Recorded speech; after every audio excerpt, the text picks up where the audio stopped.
Samantala mga kabrigada, ang Kamara naman naglabas ng updated protocol sa SONA 2025. Fashion coverage sa red carpet, ipinagbabawal na.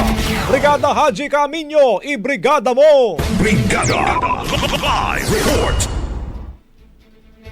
Formal na nga naglabas ng updated protocols ang Kamara para sa ika-4 na State of the Nation Address o SONA ni Pangulong Bongbong Marcos kasunod na panawagan na gawin na lamang itong simple sa gitna ng nararanasang kalamidad.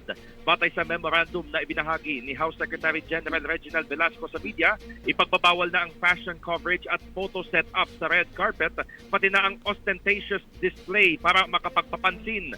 Pero hindi pipigilan ng media interview sa mga prominenteng personalidad sa designated area.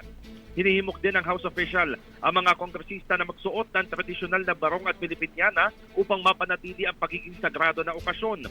Samantala, suportado ng ilang kongresista ang panawagan ni dating House Speaker Martin Romualdez na gawin ngang mas simple pagdaraos ng SONA. Ayon kay Senior Citizens Party List Representative Rodolfo Ortanes, dapat lang na simplehan ng SONA at ituring na official function dahil bilang mga kinatawan ay trabaho nila ang pagdalo sa joint session alinsunod sa mandato ng konstitusyon. Usual office attire na barong umano ang isusuot ni Ortanes para sa SONA na karaniwang ginagamit kapag pumapasok sa regular session days.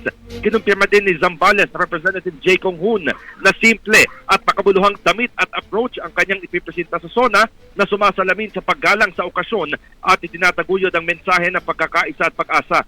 Dagdag naman ni Bagong Henerasyon, Party List Representative Robert Lazal, sa panahon ng krisis, dapat na magpakita ng pakikiramay at pag-aalala ang mga lider upang maihatid ang mensahe na mananatiling sensitibo ang gobyerno sa hirap na pinagdadaanan ng mga Pilipino.